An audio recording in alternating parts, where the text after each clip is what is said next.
परिसरात आलेलो आहे. तर इथं काय झालं, पिंजरा लावलेला आहे. इथे एक पिंजरा लावलेला आहे वन विभागाने बिबट्या. याचा अर्थ इथं ॲक्टिव्हिटी आहे बिबट्याची, परंतु आता पिंजरा लावून बरेच दिवस झालेले आहेत, पाऊस झालेला आहे. तर काय होतं माहिती आहे का, आता हा बंद पिंजरा आहे. बंद पिंजरा असल्यामुळं त्याच्यात बिबट्या लागू शकत नाही, त्याच्यात काय त्याचं खाद्य नाही.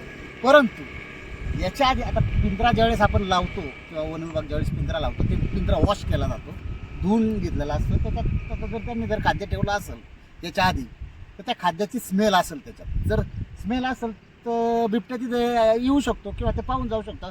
अन्न नसेल तर नाही. याचा अर्थ ॲक्टिव्हिटी तिथे आहे का हे तुम्हाला दाखवण्याचा प्रयत्न करतोय मी. येतो आता जवळ जाऊन पाहू आपण त्याचे बिबट्याचे ठसे वगैरे काय आहेत का, पदमार्क आहेत का, फुटप्रिंट आहेत का. आता काय होतंय माहिती आहे का, इथं बघा, इथं बघा, आता इथं हे नाही, बिबट्याने नाही आलेला. एक असं समजलं स्थानिकांच्या यांनी, काय एक केक पकडलेला आहे आणि एक नेलेला आहे. आता याच्यात काही खाद्य वगैरे काय नाही. परंतु जर बिबट्याची ॲक्टिव्हिटी असेल तर आपल्याला 100% त्याचे कुठे आजूबाजूला फुटप्रिंट दिसले जातील. ते आपण पाहायचा प्रयत्न करू.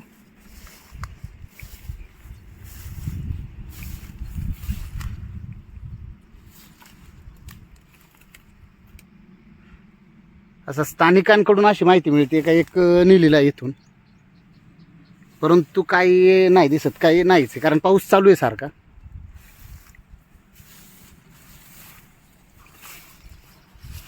इकडं पण नाही, कारण आता ही बाबा आताची जी शेती आहे त्याच्यात पण आता सगळं पाणी दिसतंय. दिसत असेल तुम्हाला कदाचित. काय नाही, प्रयत्न पाहण्याचा प्रयत्न केला आहे. आता हे इथं माणसांची इथं शेती वगैरे असेल, परंतु काय नाही. तर याचा अर्थ बिबट्याची ॲक्टिव्हिटी नाही.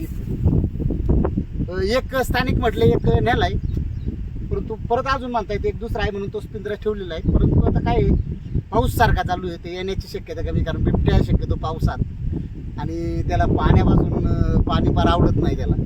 इकडे सगळीकडे पाणीच आहे, त्याच्यामुळं कदाचित तो येत नसेल. तर आता काही काळानंतर पाऊस उघडल्यानंतर जर परत हालचाल दिसली तर परत वन विभाग तो पिंजरा ॲक्टिवेट करणार आणि त्याच्यात तो पकडला जाणार.